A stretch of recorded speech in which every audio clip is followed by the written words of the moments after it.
Hey everybody, Roger Levin here with your specialty practice production pearl of the week. How do you know when you need to kick your referral marketing into gear?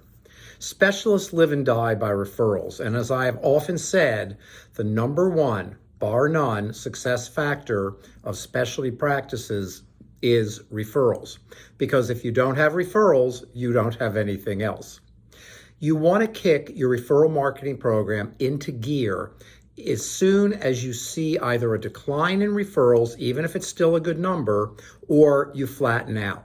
Now, let's understand the word flat. Flat is not a mathematical term, but if it was, the way we use it, it means no growth, stable, sustainable, we stay right here. Here's the problem with flat. A lot of people think flat is okay. We get calls at Levin Group all the time. I need referral marketing consulting because my practice is flat. We need management consulting because my practice is flat.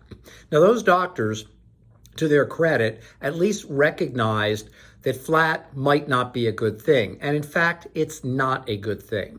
And the reason it's not a good thing is because flat is not simply a beginning stage where something could then decline. Flat is the first stage of decline. I don't say this to scare you. I don't do scary stuff. That's not my goal. I want to be as practical, helpful, and useful as I can. But I firmly believe from a mathematical standpoint that if you flatten out, which means you're not growing at all, then that's the first stage of decline. From wherever you were to flat, lack of growth is the first stage of decline. Now, we could debate that. Maybe you'd say, well, just because I didn't grow doesn't mean I'm declining.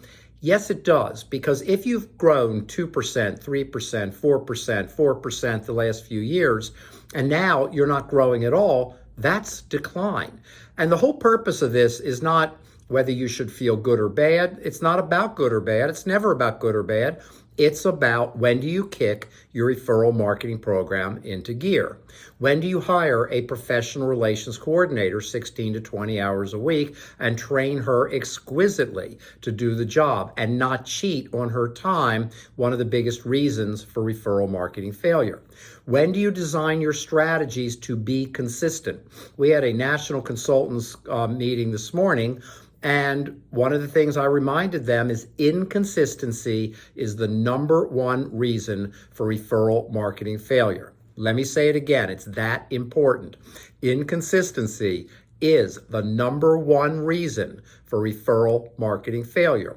If your PRC does the job, has the strategies, carries them out, at the very least, you won't be inconsistent. Then it's a question of, is it the right strategies? Do we know who's referring? Do we know who the potential referral sources are? What's the average production per patient from each referral source, in addition to total production and other corollary factors? So when you say flat, think we're declining a little bit. Don't get upset. Don't let your ego get bruised. It's not about any of that. Businesses go through cycles, but as dentistry gets more competitive, as specialty practice becomes more competitive, we need to be sharper and better at everything we do, including referral marketing. As always, I wish you increased practice production and referrals every year, and I'll see you next week.